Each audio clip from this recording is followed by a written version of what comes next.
Hello? Can anyone around here speak basketball? There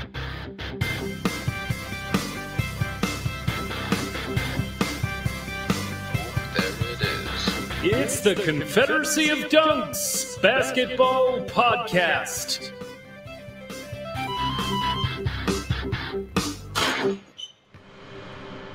Trust in Messiah. Welcome to the Confederacy of Dunks Basketball Podcast. I am your host, Freddie Rivas. And who, sir, are you? I'm known around these parts as the producer. I'm Matt Duncan. Freddie, welcome to season 9 of the Confederacy of Dunks. How are you doing, sir? I'm doing very good. I'm excited for, today's episode. I'm excited for the season. I'm excited to talk Raptors ball with you, man. You feeling good? Yeah, man. I'm looking forward to seeing the Raptors play at home in front of fans. Hopefully it's all safe and good. So far, so good, I guess, with the hockey and stuff. So, yeah, it's like, a breath of fresh air in, these difficult times that we're still kind of making our way through. But, lots of hope with this team, and it's going to be fun to see them grow a little bit and get better. Well said. Well said. Yeah, I'm excited too, and when you're listening to this, you're going to be, on day one of the Raptors, and we are a Raptors podcast. We're hardcore fans. As you'll see today, we have, analysts on, but we also have comedians. Yeah. We try to mix it up as much as possible. Yeah, we're hardcores, and we love the NBA too. So, half the show is dedicated to that, of course. But, if people want to find us, if they want to check us out, if they want to support us, like, make us like that, like Dak Shepard money. Yes. How can they do that, Matty D? Shepard. Is Dak Shepard at the top now? Is that what we are with podcasts? I'm pretty sure he, if you're thinking about the old American Gladiators, he jousted Rogan right into that, like, the ball pit, And Mark Maron's just running around. He's doing his thing. He's doing his thing. Science podcast, they're doing their thing. No worries. You can check us out at dunkspodcast.com. That is our website. That is where we keep our episodes. That is where we have our links to all the social media, as well as all the podcatchers and our YouTube, and as well our podcast network that we're a part of. You can go to the sonarnetwork.com, click that and more button. Don't be afraid of it. I've told you before to not be afraid of it. It's not going to bite you like an alligator. You press that, you're going to find our podcast there, along with many others too. And as I've said before, click on the guest names in the show description, and you can see all the other episodes they've been on, as well as other podcasts on the network too. So if you're going through an Ennis Esmer wormhole and you want to hear him on as many different shows as possible, very easy way to do it. Just our Patreon we have going on. We're gonna fix that up a little bit because I know we're gonna be switching to the Canadian prices to make it a little more affordable. And what else? Toques. We do have toques. Like, do you think I'm lying when I say that? No, we got toques. We have toques. So please get in contact with us, confederacydunks@gmail.com. You can send us a message through Twitter, whatever, Instagram message. You want a toque, we can get you a toque. Ain't gonna itch all winter, okay? Itch proof in a Ziploc bag. These toques, like, trust me, they're real, one, and for sale, two. So let me know. My wife's like, when are you gonna ship these? I'm like, no worries. What I mean? Maddie, you covered all the bases. Thank you. You're the best. We got something fun coming up, but I think before we get into that, I'm just gonna, let people know what's going on today. So we have Ennis Esmer, from the Blind Spot, from the Toronto show, from Roast Battles, Red Oaks, from Red Oaks, from so many shows, and from this podcast. He's awesome. He's making us laugh, and we also have Jay Rosales from Raptors HQ. He's going to be, if you're listening to this very early, he's going to be on Metro in the morning talking about the Raps home opener. He's someone you just got to go to, if you need a nice, concise, level-headed Raptors opinion. He's on the pod with his dog. It's a good time. So enjoy. And yeah, I think that's covered for the episode. But Matt, we wanted to talk a little bit about a new, I guess, Patreon / additional thing we're going to be adding throughout the season. So yeah, why don't you take it away? So I was talking to Freddie, and we both have League Pass. And I was like, well, wouldn't it be fun to do a League Pass report segment? I think we're going to maybe put this on our Patreon. I'm not really sure yet. But what we're going to do is Freddie's going to give me a team per month, and I'm going to give him a team. And we've got to watch that team that isn't the Raptors and report back and just kind of, give our understanding of what the state of the team is based on us watching it. So, we're going to watch a game in depth. So for Freddie's first team for the month of October, I told him to watch the Clippers. So Freddie's going to watch a Clippers game. He's going to see, maybe let a little time go at the beginning of the season and report back, see how Paul George is doing without that big hole that is the Kawhi Leonard injury. I love this. It's a way for us to kind of keep learning, and educate and challenge each other, and a little extra Patreon content. And yeah, I'm pumped to watch the Clippers. We'll see if we can get our research in and get an episode out before the end of October. But just in case, maybe we'll be halfway through the month of November, at the end of November. But we'll keep you updated for sure. My team for you, Maddie, is the Chicago Bulls. I think the interesting part of their season. Yeah, I mean, their whole season will be interesting, but I feel like there's going to be lots of figuring out early in the season. Lots of talent on that team. Lots of offensive talent.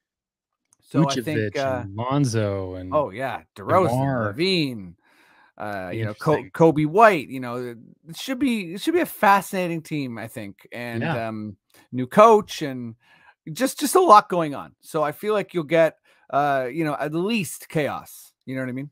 Yes, definitely. And I should say we should try to avoid watching this team play the Raptors if we can.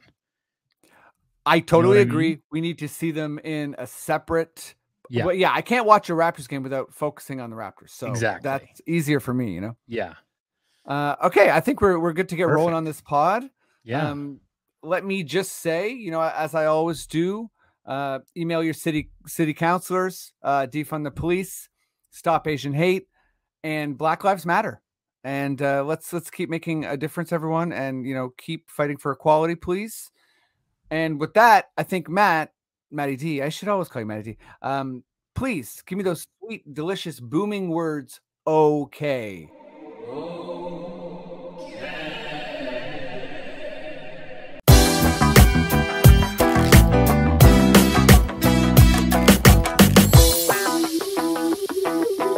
Let's get rolling here. I'm gonna bring in our first guest. He's done the pod a couple times.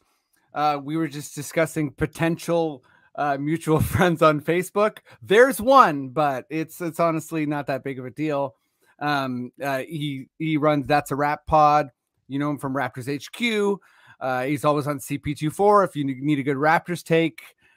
He also enlightened me that Norm Powell last year had similar stats to MVP Steph Curry. He's got so much going on. He knows so much about the Raps, and he's such a great guest. Give it up as loud as you can, even if you're at home alone, for Jay Rosales. I feel like this movement goes with the music. I don't know. Yeah, it's like you can tell I haven't been to a club in like ages. I love that intro though. I hope that's the first song back when you go to the club. Like, I know that. Yeah. It's my song. That's my song. That's my entrance music. Sorry, sir, you still can't come in. I'm the bouncer who, for some reason, believes that that's your entrance music and is like just not going to let it fly. Hey, man, I'm just happy to be here. Thanks for having me on again. Dude, thanks for doing it. I love having you. As always, my intros are sloppy, but there's a lot of love there, I feel nothing but love, and hopefully the dog that's sleeping on my lap doesn't decide to urinate. Yeah. I thought you were gonna say like, wake up, join the party. But yeah, urinate legit would that would about 20 different words came to my head. I'm like, urinate's the one that came out. So that would throw things in a negative direction. Like you'd have to deal with it, you know? Yeah. Okay, yeah, let's bring on guest number 2. He's amazing. I just worked with him on a show that I think we can promote now because it's out. Roast Battles, a hilarious show. He's the host. He's in so much. Like I got his IMDb here. I could just go on forever, but the Blind Spot. Toronto show. Matt, I was gonna say the Toronto show because it came up during Roast Battles. There was people who worked with Ennis. Yeah, well, I guess you know who it's going to be now, but there's people who worked with Ennis on Roast Battles and the Toronto show. So it was like a long time connection. Cow. I know it was amazing. Shout out to JD. There's probably more. For director JD, he was awesome. But yeah, without further ado, he's incredible. I love him. Give it up as loud as you can for Ennis Esmer.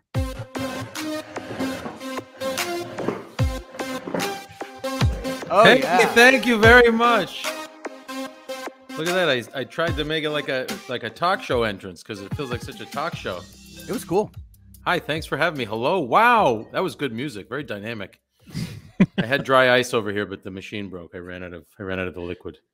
Hey, you drifted in, felt good. You look good. So nice to be here, Freddie. So fun to have worked with you recently. Come on, Freddie was a audience warm up man on Roast Battle Canada seasons 1 and 2, which we shot season 2 and season 1 is out now on. That's right. CTV Comedy. I know we plugged this stuff at the end, but you were so amazing on it, and I just wanted to say that to you as well.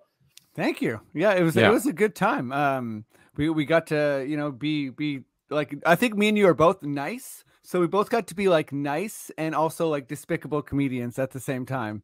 It was the best.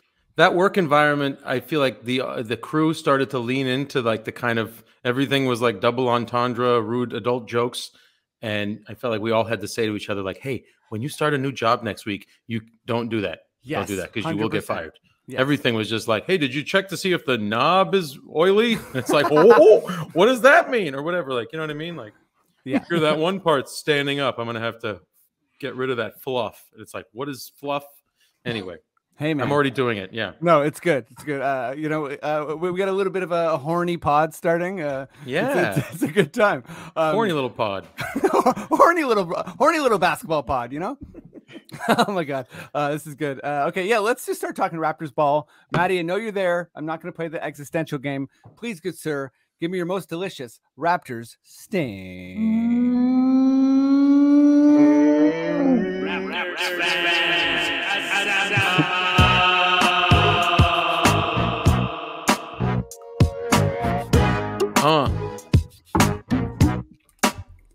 Get him, Freddie.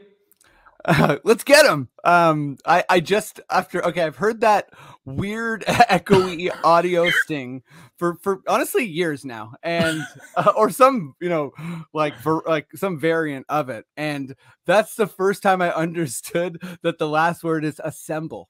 Oh, yeah. I don't know what I thought it was. Either Matt just falling down this echoey stairs or something. But, it's a bit of an Anchorman. Wait, I want to know what out. else. Let's play this game again. Will you play it again? And I want to know what Freddie thinks it says. Okay. Okay. I want to see this. Hold on, Freddie. What could it be? I heard it. This is the first time I heard it. I heard assemble.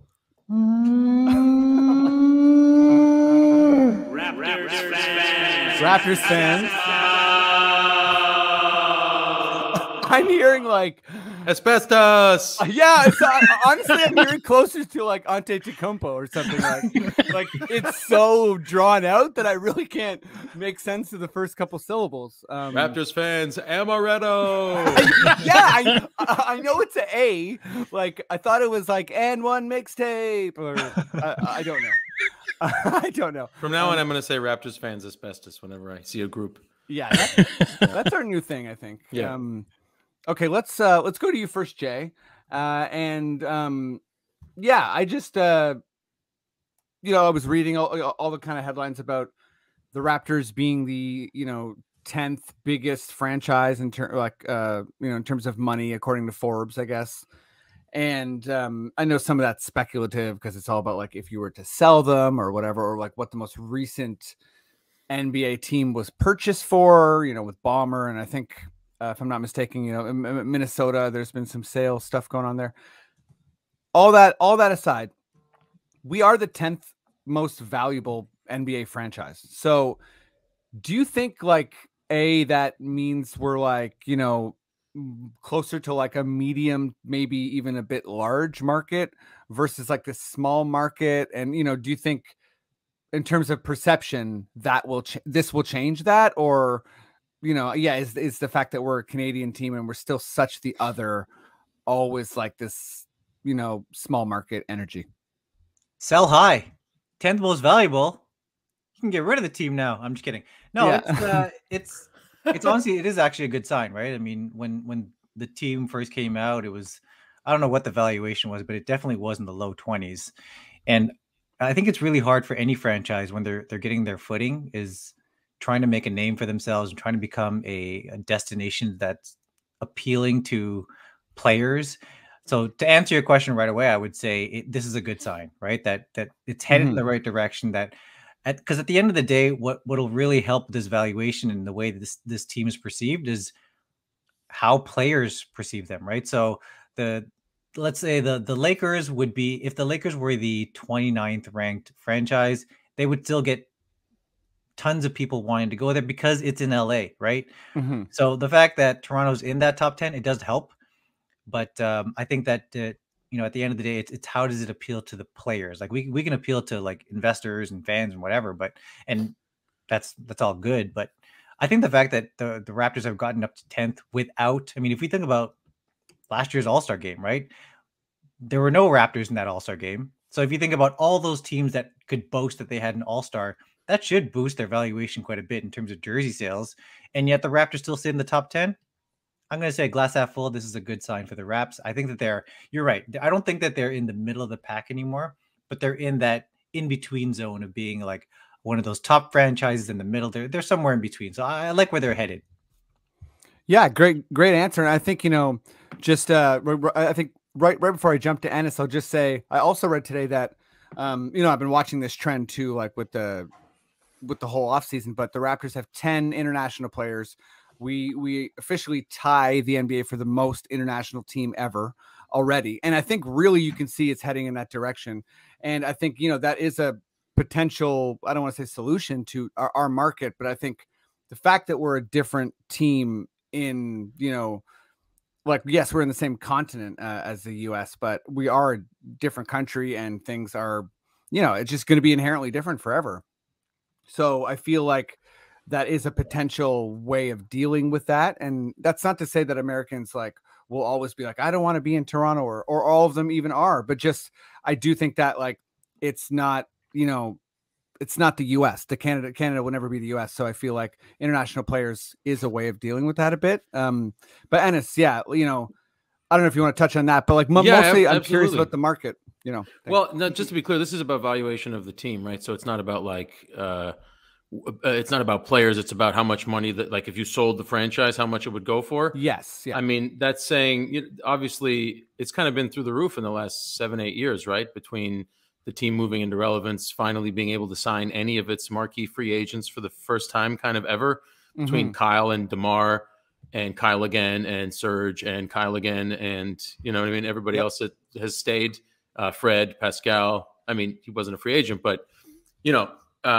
before that, our track record was a disaster, So I think that in as much as I'm trying to wrap my head around what valuation is, I feel like if we've been in on player, we would have been signing big names if they would have come to us. You know what I mean? If the perception was that they would play here. So I think the only thing missing from that is, unfortunately, enough distance from our reputation as a place people don't want to play. And I think it is changing, but you can see even in media kind of doesn't they're good with Toronto not being in the running. So it's nice to know that the team is actually making that much money and is worth that much, because we're not going anywhere. You know what I mean? No one's moving this team.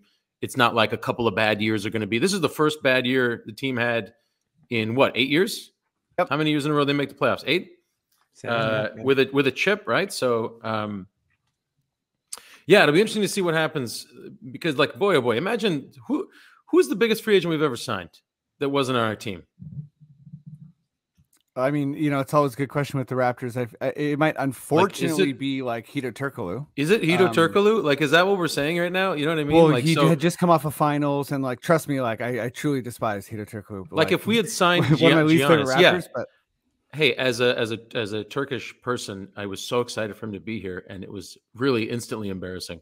You know what I mean? He wasn't just bad; he was like miserable. He was mean. Yeah. He was rude to people. He was smacking phones out of people's things. He was doing that stuff where it's like, yeah. Anyway, you're injured. You shouldn't be out and about. That's never a good look. But we don't need to relitigate the signing of Hito Turkoglu. But the point is, like, if we had been able to sign Giannis, I think we're in the top 5. You know what I mean? If we had one guy to hang jersey sales on, that we still haven't had that guy, we could go up even further. And I mean, it's interesting because like 10 years ago, I mean, when Colangelo was trying to go out and get like Anthony Parker and Nate Huffman and, unfortunately Rafael Arujo and stuff, like they were kind of ahead of, at least in concept, ahead of the idea of looking outside of North America, definitely by out of necessity because nobody would play here, but because we hadn't even made the Lowry deal or drafted Jonas or T. Ross or DeMar and all that, you know what I mean? And Bosch was leaving. So there was a real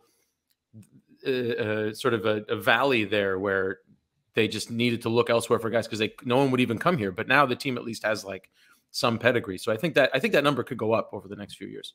Yeah, me too. And to your point, yeah, that was the year me and my brothers became season seed holders, right? It was Bargnani, Garbajosa, Jose, crazy. He really went out and got some talent and was kind of like thinking Nesterovic. Yeah, and I think if I'm not mistaken, Masai at some point during Colangelo's tenure. I'm not sure when exactly he brought Masai in and when Masai. Carlos Delfino. Delfino. Shout out Delfino. Oh my God. Jukic. A lot of guys. Yeah, hey, if we're going there, Rasho Nesterovic. I met him in person. Yeah, I said Nesterovic. I love Nesterovic. Oh, did you? Okay, sorry. Yeah, he was the bouncer for their club night lineup, which was I called it club night. It was him, Bargnani, Bosch, I think Calderon, and then maybe Capono. Like it was just all guys who had clearly put effort into their hair before they got onto the court. You know what I mean? 100%. Rasho was the bouncer. Rasho, like a forever bouncer energy. My God. Yeah. I saw him in a storage unit. He was moving his child's furniture. It looked so small to him. You know what I mean? And when I say child's furniture, I mean like a bike and a bed. But it was just still. I was like, that's like you're strong. Furniture for his child, not that he just has children's furniture. Right. That's right. I saw Rasho Nesterovic just walking around with his own furniture, which is for children. Yeah. There's still Rasho, honestly, like if you see him on Adelaide, lots going on, Sleeps in a twin bed. Interesting. Yeah, sleeps in but he plays hard. Okay. Ennis, I realize this is like a pretty, intense exercise, but like I really kind of want to get to the mid roster here, and I'm hoping that we likely the three of us like agree on the first couple guys or first 4 or 5 guys. So with the finalizing of the roster, with Utah and, Wainwright getting dropped and Isaac Bonga and Sam Decker, being the final spots, I think let's leave Champagne and Johnson out of this for now. Like, let's think about 15 guys, but I want you to start. The Raptors are also leaving those 2 out of it, it seems. Yes, exactly. They'll be spending some time in the G League, Yeah. I want you to kind of give me your rundown of 1 to 15. And then, we don't have to stop, just go through it. And, we'll then go to Jay. And I'm curious where, the three of us have. I'm really curious, like about after 6 or 7, like where some of these guys are going to land, like how important you think they are to the team. And, if there's just one basic stat, I'll say like minutes played, in your opinion, like. Right. So, okay. Well, if I was ranking them on minutes played, I'd go Fred, OG, Pascal, Dragic, I think, Scotty, Trent, Boucher, Birch, Flynn, Precious. I think that's 10. Yep. Utah, 11. Although I think he swaps and swaps with Precious and Flynn as needed, because it'll be interesting to see if they play Barnes in the backcourt at all. And then after that, who we got left? Svi. How do you say Svi's last name? I don't know Svi's last name. Mihailiuk. Okay, Mihailiuk. Okay, I go him, and then I don't know. I mean, maybe I'm crazy, but I want Banton to get some minutes, so I'm going to put him 13th. And then who's left? Decker and Bonga. Is that the rest of the team? Bonga, yeah. Okay, those. I'm just happy that I memorized those two guys. So yeah, that's nice. my that's my solid ranking. memory. So yeah. I think. I mean, I think you rocked that pretty hard. I'm trying to I was curious where, and I tried to write it down as you were saying it, and I think I might have missed a couple guys, but just Boucher. I think I have Boucher in after Scotty. That's okay, perfect. Yeah. Okay, yeah. So why don't you go, Jay? And I'm curious to see if there's any like major differences here. Okay, so I for my first switch, different from Ennis, would be Siakam and OG. I think Siakam will. I mean, when he does return, he'll ultimately get more minutes than OG. Right. But that's more of a guess. I mean, I'm good either way. Like, to me, Fred, Siakam, and OG are just, all three of them are 40 plus minutes kind of guys. Yeah. After that, it would probably go to, this is a tough one. I actually give it to Gary Trent. I know there's a bit of that battle between Trent and Dragic on who should start and who shouldn't, but I really think that Dragic coming off the bench is really going to help that unit out. So I'm going to give the fourth spot to Gary Trent. The fifth is a tie. I think Birch and Achua are going to split minutes at center. So then that puts us into our second unit where we're looking at Scotty. I think we'll probably get the most out of that. And then we've got Flynn. I have like Flynn, Utah, Boucher, all kind of worked in together along with and then Utah just comes just a bit after. And then, Svi and Banton at the end there as the final two. And then with Bonga and Decker, it's really just, and honestly, I think that one of them I think what happened earlier today was both of their guarantee dates on their contracts got pushed out, which kind of gives the indication that one of them could still be cut. So I'm not giving either of them a whole lot of minutes in this scenario. So they kind of are both tied for 14th. And, if one of them doesn't ultimately make the team, then I hope it's Decker because he's MAGA. That was some weird shit. I still feel like that hasn't been like fully addressed. Like I know there's been like some talk about like he's been asked a couple times and like there's been like an expression of like him changing. But yeah, that was a weird story when we first got him that I was kind of like, where's this gonna go? Well, I mean, if it ultimately ends up being like something like the Goran situation, right? It turned around fairly quickly, right? Like he apologized for what he said. There was a misinterpretation, whatever. But that's a bit different with Sam Decker, right? Like he has a bit of a checkered past, right? And it just doesn't, for me at least, it doesn't jive with the rest of how the team's been constructed and the culture that's been built here. That someone like him would be part of the team. So maybe there's something that's happened behind closed doors that he kind of regrets what he said, or I don't know. Because so far he's actually been saying the right things, but yeah. And I'll say this too, just from like, I think because of the type of player that the Raptors have been, kind of known to go after, like I was also really kind of hoping for Wainwright. And I know Decker went off in that last preseason game, but yeah, Wainwright seems to me to have this kind of like, I don't know, like will do anything Rondé Hollis Jefferson attitude that I kind of enjoyed. But as far as the lineup, I feel like, I don't know, I guess I thought there would be more differences, but like our interpretations of the team are all like almost identical. Like I feel like Jay, you got Boucher pretty low. I thought I was surprised you have him in like, you don't think he's going to crack starting five, or like, you think Precious jumps him in the rotation?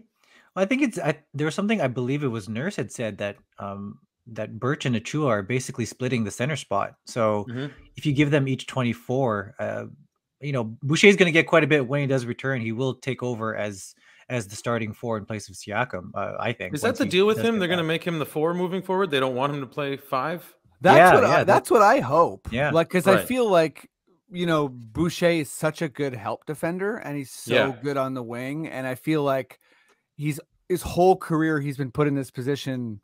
Especially with the whole like platoon center thing, which I think we're going to get to more later in the pod too. But like, there's so much mobility needed in today's like pick and roll crazy game. Like we all like pull up jumpers everywhere. And it's kind of like, yes, he does get pushed around when he's a C, but if you just think about him as like not a center, and you have guys that are strong, like I don't want to see too much like Barnes or OG at center, but they are, all those guys have like a bunch of pounds on Boucher, and and Precious and Birch definitely do. I thought for that reason there was a chance that Gillespie would make the team, but he really struggled.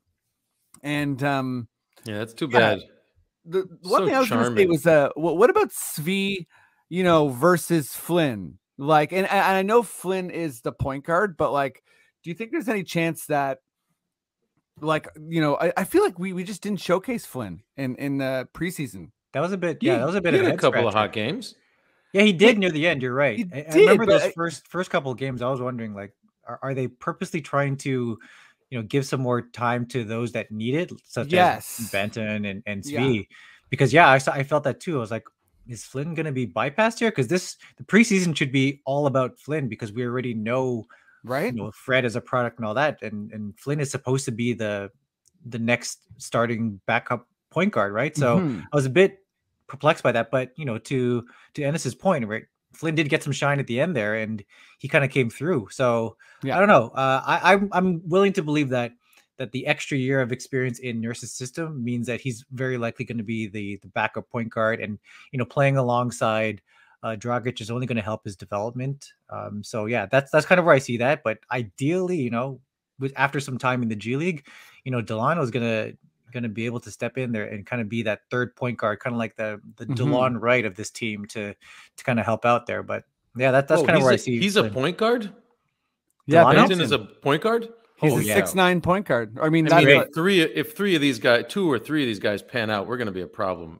Exactly. Yes. He's a point guard. That's crazy. I had no idea. He's taller than Scotty Barnes. Well, I mean, Scotty Barnes is like, he's got some point guard action to him, like at least in the half court. Like, yeah, I think this team, we're gonna be super fascinating, and we're all pretty, similar on our spots here, and I think that for me anyway, Svi and Banton are the guys that can like kind of push their agendas and maybe usurp someone, and Flynn was a guy I'm thinking there was some potential, but like I'm with you, Jay. I feel like it was like we're steadfast in what we do, and Flynn's proven himself as the backup, so I feel like he at least is going to get the first like chunk of the season, and unless it's a disaster, he'll be our backup point guard.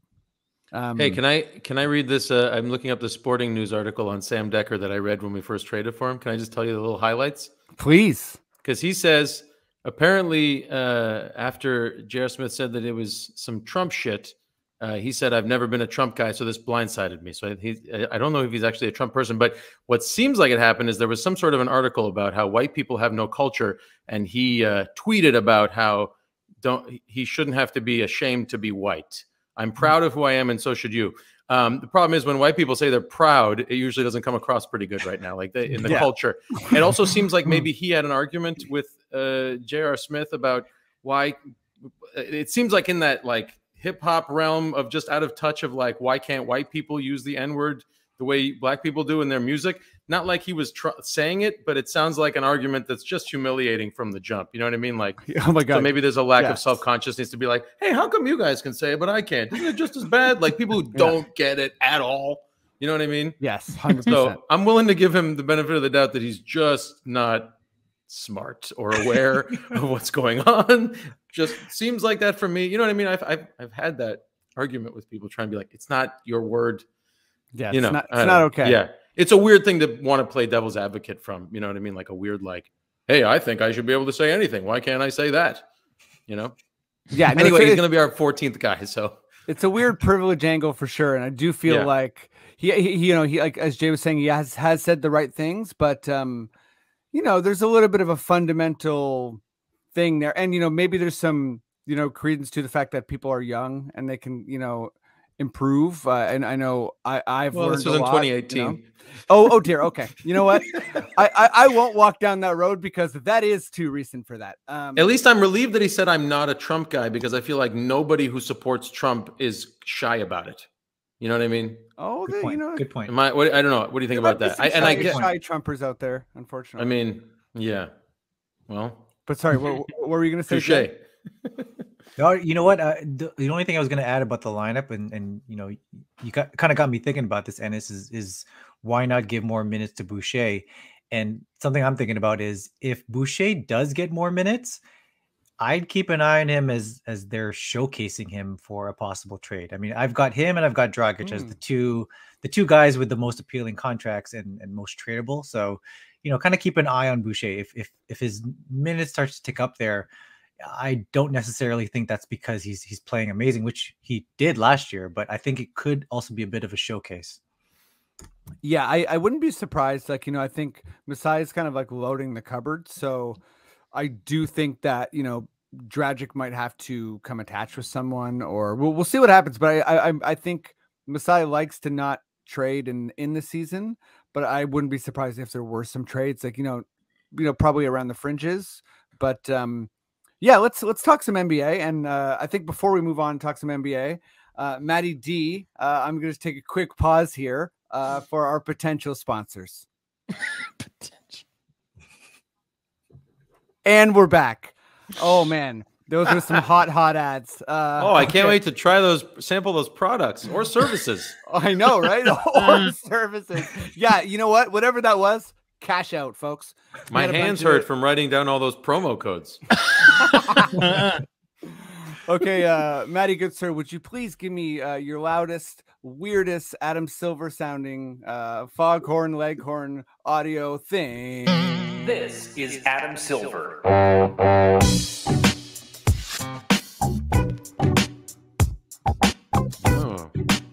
like some fair use Dr. Dre elevator music. Like fair use Dr. Dre. Where'd you find that track? Dr. Dre. Dr. Dre. Open source Dr. Dre, you know. Yeah, open source, not fair use. Open source, yeah. Fair use. It's like 100-year-old Dr. Dre beat. Yeah, no, Dre wrote this when he was 8, so anyone can use it. Yeah.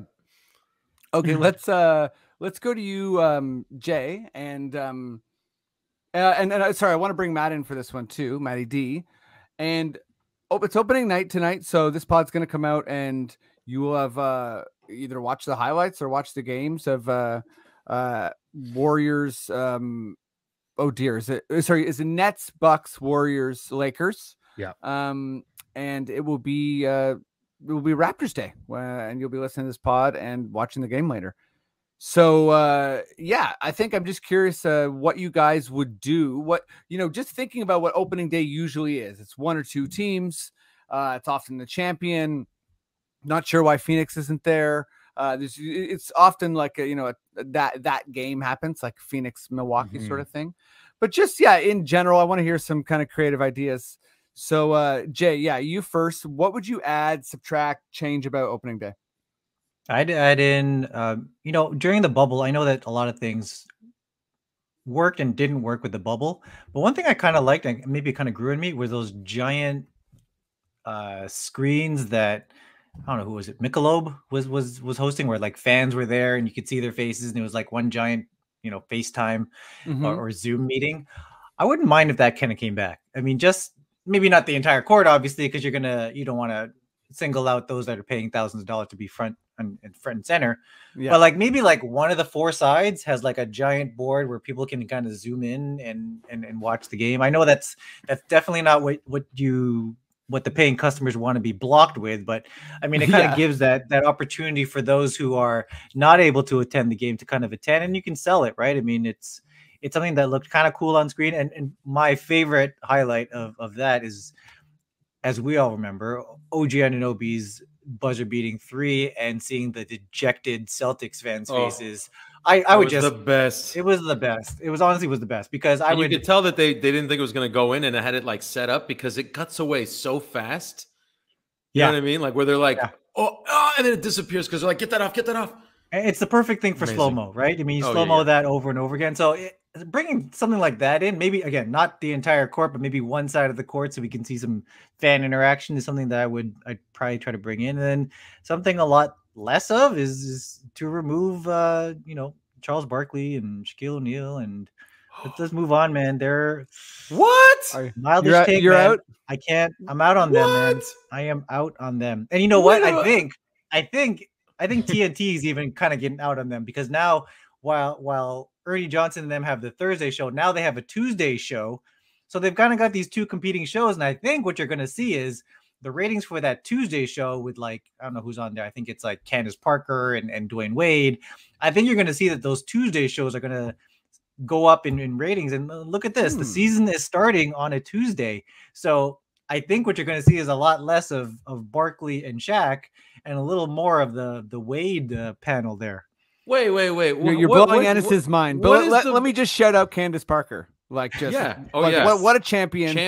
And if she actually is like in the office today, like hosting the opening of the NBA, like, that's insane to me. But sorry, Ennis. Yeah, she should get a few days off to really enjoy give Candace a couple days. Like, that. You are the first. This is the first time I've ever heard anybody say they want to hear less of Shaq and Chuck. That's an oyster truck. Thank you for saying that. That was you're welcome. You're welcome. Wait a second. What's wrong with Shaq and Chuck? They're my favorite. It's better than most sports shows and most TV comedies. I don't know. When they have the halftime show. It's not the entire show. It's them specifically. It's something about, like, you know what? I think it's because I'm all in for when there's input from former players. I want to learn something, and all I feel like with those two is it's just bickering and complaining and exactly. I don't know, man. That's not my thing. Like, someone like I'll give you this. Someone like Allen Iverson. He always praises the current players, and I feel like there's at least this evolution in his mind that, like, all right, the game is different than what I'm used to, and I appreciate the way they're playing the game. Whereas with Shaq, it's like, that's not the way we used to play, and blah blah blah. And you just sound like old man screaming at old man on lawn, just screaming at yeah, but he gets checked every time. Like, Ernie isn't having that, Kenny's not having that, and then it becomes Chuck versus.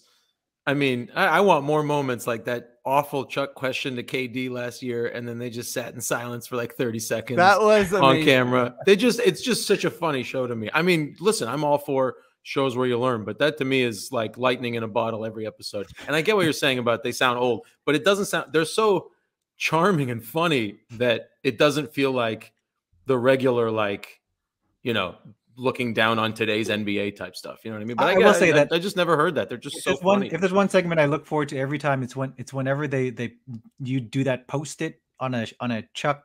Oh yeah, the awful bets. Yeah. That's a guarantee. Like, you just bet the other way and you're winning big money. So that's one segment I always look forward to. That's the thing. It's like analysis, but it's always couched in a kind of like, oh, it's time to watch my uncles on TV again. Yeah. Let me kind of, go right down the middle and half is for you guys. I feel like that show produces like some of the most hilarious moments, because like there's so much air and room for it to breathe, and there's so much like weird history. And but I will also say, as a big Shaq as a player fan, his transition to media really was rough for me, because I think he kind of bullied a little bit. I don't like the way he treated McGee. I don't like the way he treated Dwight Howard. And I think that he had this air of like, Kenny has this kind of humbleness. Chuck has this kind of humbleness that's like, listen, I'm because he didn't win a ring, so they just keep bringing that up and he can't say shit. But Shaq is kind of like, it's this weird thing where he is one of the best, depending on what you feel, like 10 players ever. So it's not the same as someone who is like really good and just kind of like, even like, Dwayne Wade, I feel like as he's starting, he's still not like Shaq's level. It should be curious if like a guy like LeBron were to join that, like how would he act? But anyways, okay. I don't want to get too derailed here, because I feel like no. Let's just talk about NBA inside the NBA on TNT.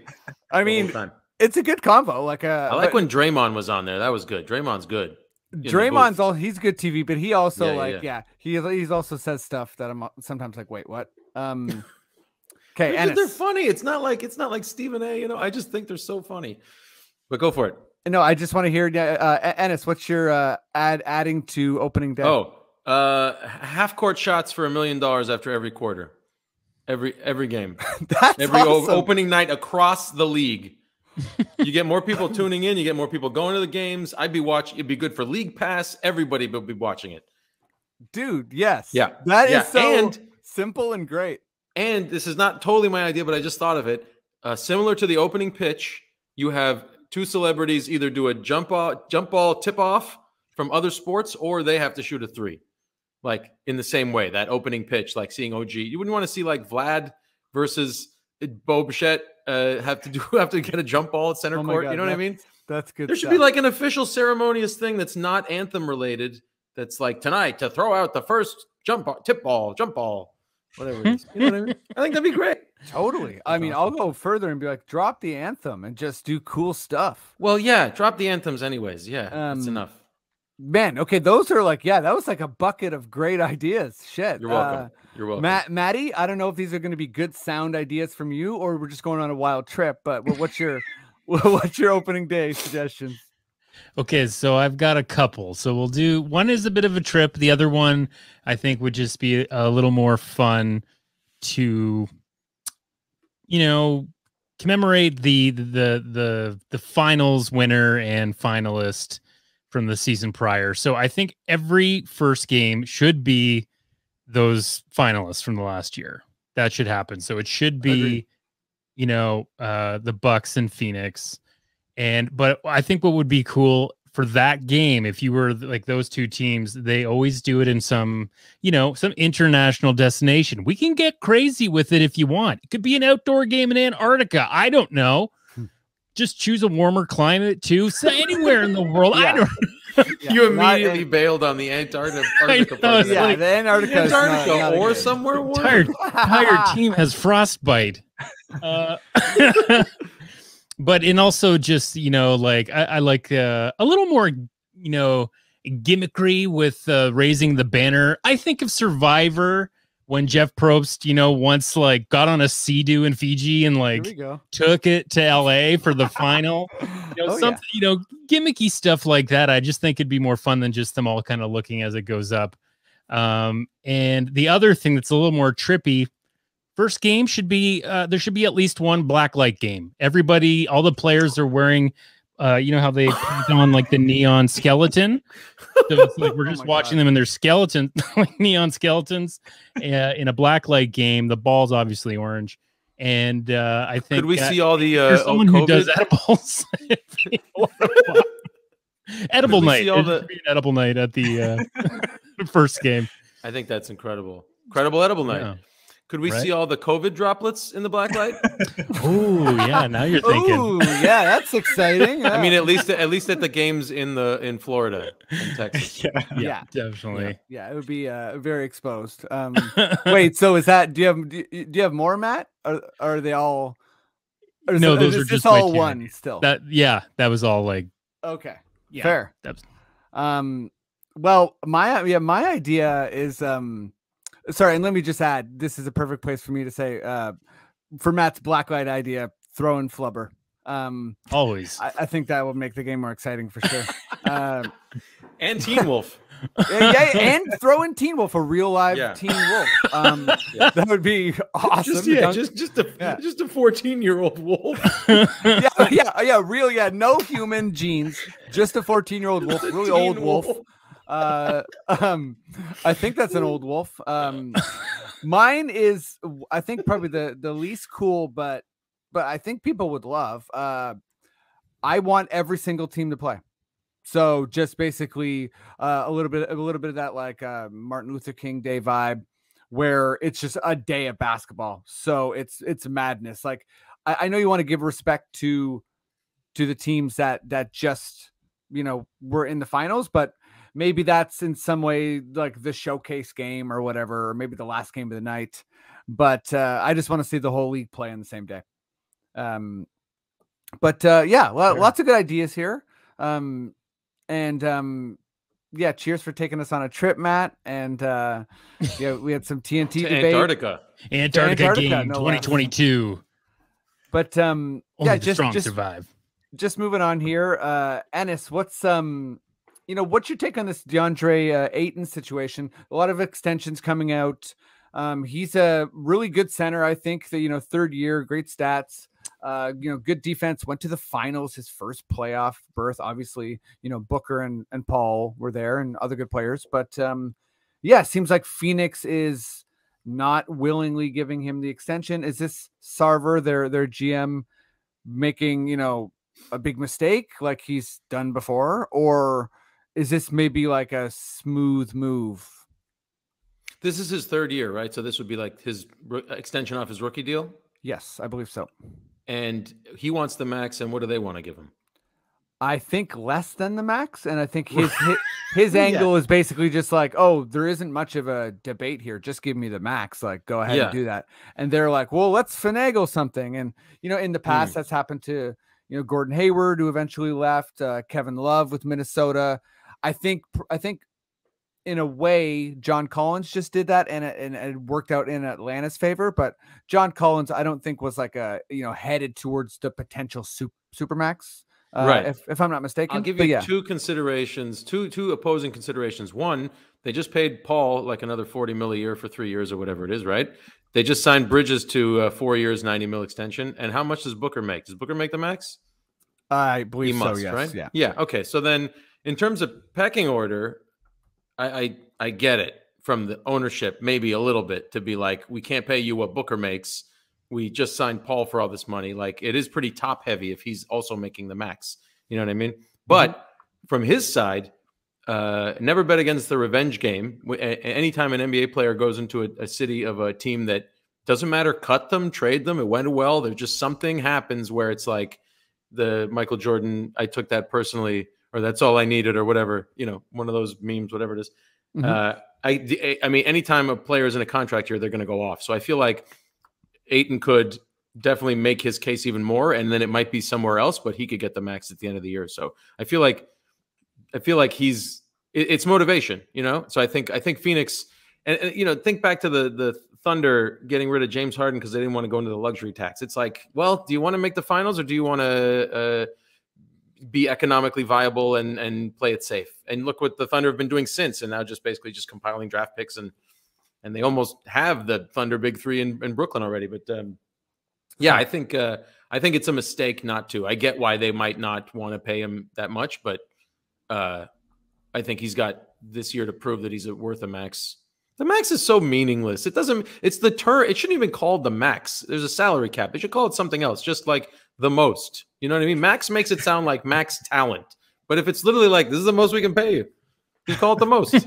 How much do you make? I make the most. It's like it's like having more than one best friend. You can't have multiple best friends, as far as I know. You can't have a max contract. One person should make the max, and then there should be like slots after that. And by the way, if you disagree with my best friend theory, feel free. My girlfriend and I argue about this constantly. She has like 6 best friends. I don't think that's possible, but I think she's lying to 5 of them. Sure. And I feel bad for those 5. No, so I'm five mosts and 1 max. Yeah, 5 mosts and a max. I'm really glad that you're airing that out here, Ennis. Thank you. Yeah, she's never going to listen to this. It's great. But no, I think you absolutely nailed it. Like in my opinion, with the Thunder talk, right? Like, and I think some of these smaller markets have this like tough choice, or their owners make a potentially cheaper choice where they want to somehow be like championship level, and they feel like they cannot be in the tax. And like I don't know what the number is this year, but usually most of the contending teams are in the luxury tax, and they have to pay up. And I think you saw some of that frustration with the Bucks, right? Where they let Brogdon go, and it's like, that wasn't going to fly with Giannis. They needed to make that move for Drew, and they did, and it worked. And it's interesting to see the Bucks go one way. Although, maybe they didn't give PJ Tucker enough money, so they're kind of doing that similar thing. But and Phoenix, it's interesting to see Phoenix make that choice where it's like, we can thread the needle, and it's like, man, that's really, really tough. That's a tough, needle to thread. But yeah, where are you at on all this, Jay? No, I think all of you guys nailed it on the head in terms of the comparisons there, right? And even you, Freddie, at the end there with the Bucks comparison, I agree that this is a mistake. And if there's something that we've learned, even as I mean, I look over my shoulder, I see that Raptors banner, and I see how quickly things change from then to now. And if you're Phoenix, you got to have that same mindset, right? It's like, if you got to pay the talent, then pay the talent, right? I mean, when are you going to end up with the number 1 draft pick again? And you had that when you picked Ayton, so pay up for him. And you know, you guys mentioned already, there is a factor here that works in Ayton's favor, which is, yeah, he can put together one of those revenge seasons and it works in their favor, but then you're going to have to pay him even more. So I don't know. It's a bad decision all around. I think just lock him in now. Look what the Raptors did, right? They locked in Anunoby at 4 years, 72, I think it was. That's looking like highway robbery with all of these extensions that we're hearing over these past couple of days. That deal looks better and better every day. You don't want that to happen. You don't want to be in the other end of that spectrum when you're looking at Ayton. 100%. Hey, speaking of which, you know, you want to talk about highway robbery? Even the Norm Powell signing, when we first extended him, seemed like, what, really? By the end, it was a steal, an absolute steal. He was in 4 years, 44 million or whatever it was. This is strange to me. And I'm looking at the salaries. By the way, Phoenix has the 22nd highest payroll in the league going into this season, which is, for a defending champion, that's pretty nuts. Booker's on for 3 years. He's going to make another 100 mil altogether. Bridges starts making 20 mil next year. That's the part that's weird to me, because obviously they're working on it, and they settled with, like, if they're paying Bridges 20 plus mil a year, then I mean Ayton should be making 25 or 30. I think what they've ultimately done is they were probably thinking, we got to pay one of these guys. Yeah. We got to extend one of these guys. Is it going to be Bridge? Is it going to be Ayton? And they've gone with, I mean, if you think about also his skill set, I would probably put my money on Bridges as well. I get that Ayton, you spent a first pick on him, but at the same time, he is a very specific skill set, right? Of basically a dying breed, right? Like the big man center who can bully around down in the low post. Whereas Bridges is kind of your modern day 3-and-D guy. I can see their thinking there. We're like, okay, let's pay Bridges and see what happens with Ayton, right? And wow, I think it's not going to pay off in the end. I think they're going to regret that. Yeah. But again, I can kind of see where they're thinking that way. Well, it'd be nice for us to clear the room to sign him in the offseason. I do think it's like for me, there's a short list of centers, especially in today's era, that you do kind of go do the max with, and I think Ayton, for me anyways, is one of those guys, because I feel like just watching a lot of playoff basketball in the past couple of years, he doesn't really seem like the speed of this game, like he can be played off. So I feel like he's always going to have this advantage and like just develop more skills as he gets older. And he's 23. Yeah, he's 23. He's already been in the NBA Finals. Like he showed up in the playoffs, and I think was fantastic. So, to me, that's enough already. But that's why I wanted to bring it up, because I think it's this. It is an interesting thing, trying to thread the needle, and like Bridges is the guy of today's era. And we have, hopefully with the Raptors, like a whole team of those guys that we're assembling. But like, yeah, I think, do you go for a guy like Ayton is an interesting question, because like, to me, it's still yes, but it's also hard not to look back at like the basketball that we've been watching deteriorate and look at Ayton and be like, are you that though? Are you like the old guard or some new, version of what's good? Yeah, let's do some quickish questions. Let's finish this baby strong. Maddie D, I know you're there. Fun. Yeah, this is good, right? This is a good time, huh? Thank you. Yeah, I feel like I was feeling that as you said that. So cheers. Yeah, Jay, you're terrific. It's great to meet you. Likewise, Ennis, you're awesome. We got to do this again. Yeah, this is a good time. Jay, your dog hasn't peed on your lap yet. So you don't talk to the pitcher during a no-hitter, all right? Yeah. You know what? As soon as I said that, I was like, "Oh man, this is gonna just the spray goes into the frame." Yeah, yeah. This is like, listen. This is a shout to anyone who's been listening to the pod for a long time, but this is, don't have Dylan Gott on if he tells you something's up, okay? And we did, and something was up. So just don't worry, Dylan will be on soon. He's okay. Let's Maddie, please, good sir, why don't you give me that frenetic, delicious sounding quickish questions sting. Quickish questions.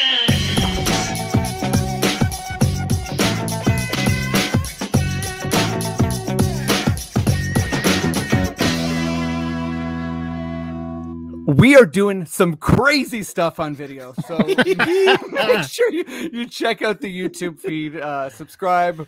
We actually got a couple subscribers last week. Hat tip to that. Thank you. This is Quickish Questions. I'm going to read through these questions as clearly as I can. You know, there's limits there. You're doing great, Freddie. You're doing great.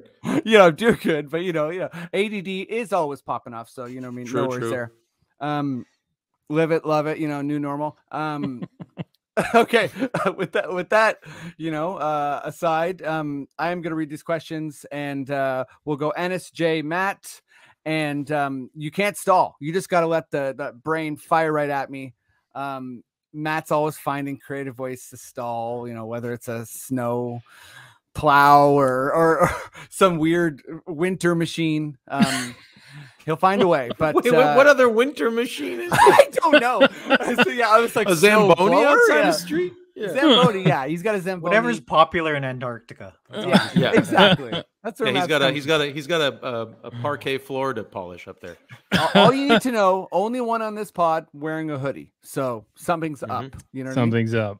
All right, I'm ready. Let's do this. Okay, let's do this. Maddie, would you start the? There we go. Here we go. Oh, Ennis.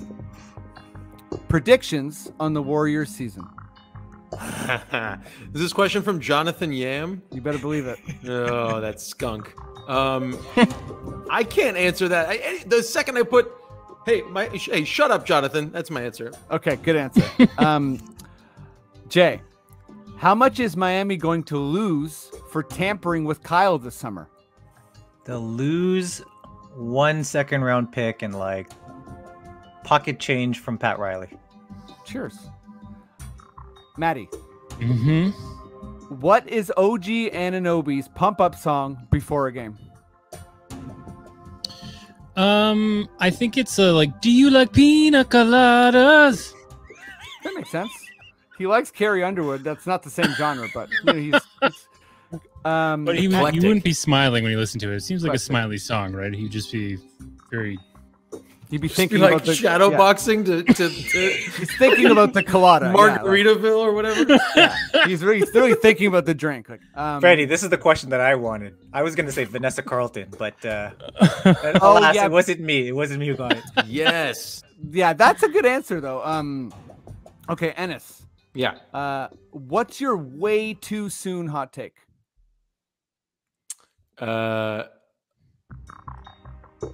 Oh God, what's my way too soon hot take? Russell plays the most games between him, LeBron, and AD on the Lakers this year. Love that take, including the playoffs. There you go, Jay. Wow, it was okay. Will the Ben Simmons situation galvanize the team and make them better without him? Yes. That was quickish. Nice. That was great. Yeah, that's what I love. By the way, did you see what happened today? Oh, it's ongoing. It's suspension for missing practice. But today, this happened today. He missed a practice and he got suspended $1.5 million, or they got kicked out of a practice. He got kicked out. But get this, he got kicked out not for an offensive drill, but for missing a defensive drill, which is weird. Doc told him to run the drill. He said no. Doc said you got to go. He dropped the ball, went home. Cheers. What the fuck, man? He should have. He had a window to come back when the team was going to come visit him and talk to him. He could have turned that whole thing around and been like, you know what, team above individual, let's go. And he fucked that up. He dropped the ball. Yeah. Maddie, should the Sixers trade Ben Simmons for Alonzo Mourning?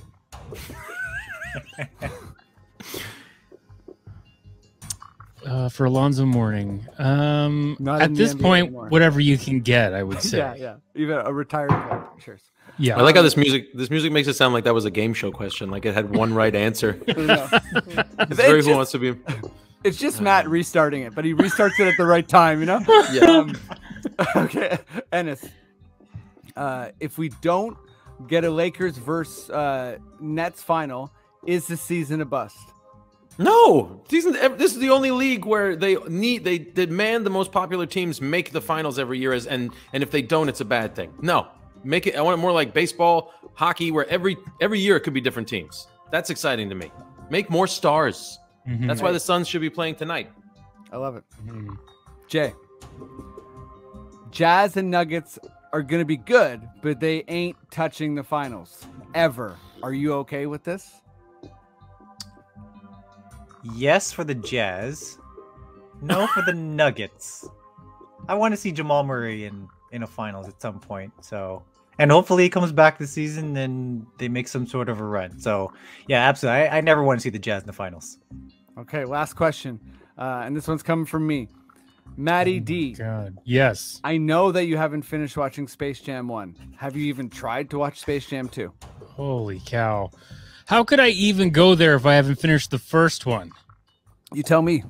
I haven't, but it's on my list. You know, I'm going to really try this season. Have I started it? The second one? No, the first one. I started it, yeah. Watching it how could you turn away from being so captivated once you started watching it? Being so captivated. I guess I wasn't that. But, you know, it's because I'm older now. It's you guys all watched when you were kids, right? I watched it a couple weeks ago. I loved it. Matty D, the disrespect is wild. Like, listen, it sounds like you're talking about the Goonies. You know what I mean? Yeah, that's what I was gonna say. When you tell an adult to watch the Goonies, they're like, "What?" Like, I don't. Okay, guys, you know what? Can I raise one question real quick? Wait. This person said that the Jazz and Nuggets are never sniffing the finals. No, I said the Jazz are. I hope the Jazz never sniff the finals. This questioner, friend of the pod, Matt Henry, he threw some shade for sure. I disagree, but you know, who says they're not making the finals? I read the questions. You know, I think they both might. The Lakers are all going to be in retirement homes after this year, so it'll be wide open. The Lakers are going to be in the play-in again, and they're going to be so exhausted by that. By those, oh my God! I agree with that take. I agree with that take. This turned into Lakers slander pod at the end, and I quite like it. I think the Lakers might be all right this year, but okay. You know, we've run out of time, guys. I love you. Thank you for doing this pod. Everyone who's been listening and supporting, thank you all. Really, I love you too. It. We love you too. Just love all around. Wait. Do we get to plug stuff or not? Oh, we're plugging. Ennis, Ennis, yeah, I'm going to you right now, man. You better be ready to plug. Okay. Sorry, after seeing JD in action directing from the floor, I'm just like, I'm slowing down and speeding up this podcast. I'm sorry, I'm too on. So, shout out JD, he rocked it on the floor. Yes, I'd like to say, please watch season 1 of Roast Battle Canada if you like jokes that are mean between friends. Freddie was the warm-up guy. You can feel the audience being hot little potatoes out there, and you know that's all because of Freddie. And it's on CTV Comedy, 10:30 on Mondays. And stay tuned for Children Ruin Everything, a new comedy coming to CTV about, guess what? Children ruining things, almost everything. That'll be on CTV sometime in the new year. And then Roku for our American listeners. So that's exciting. Hey, I get Roku. There you go. I bought a TV, and they're like, you want all these Roku channels? And I'm like, sure, thanks, you know? But you also get CTV, I think. So you should be fine. Yeah, sorry, fair enough. Jay, what's up? You're doing a bunch of Raptor stuff. You just had a big, I would say like internet thing with choosing your new logo. There's a lot of good options. There was a lot of debate. And no one chose my favorite. It was a brutal exercise. Like it's my mistake for opening it up to the audience because the audience all went in a different direction. But that's fine. I'm just happy that people participated. But yeah, on that front with Raptors HQ, the season's obviously starting, so lots of things to look forward to. Over on Raptors HQ, we're all taking turns doing player previews, and I had the honor of doing Kem Birch. So his player previews up on Raptors HQ.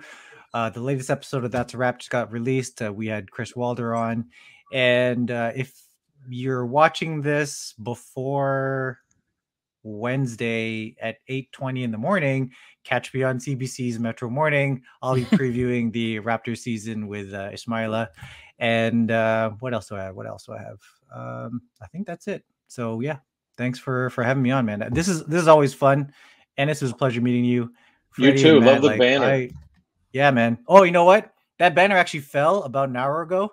So I quickly threw on some tape. I was like, let's speed through this so it doesn't fall during recording. So this is great.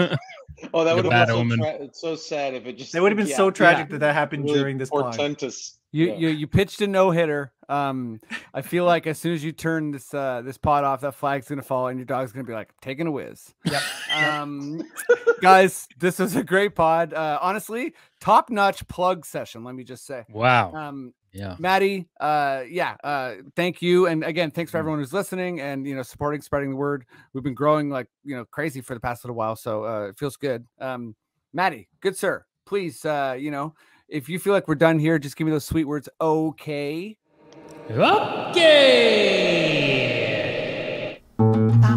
This podcast has been brought to you by the Sonar Network.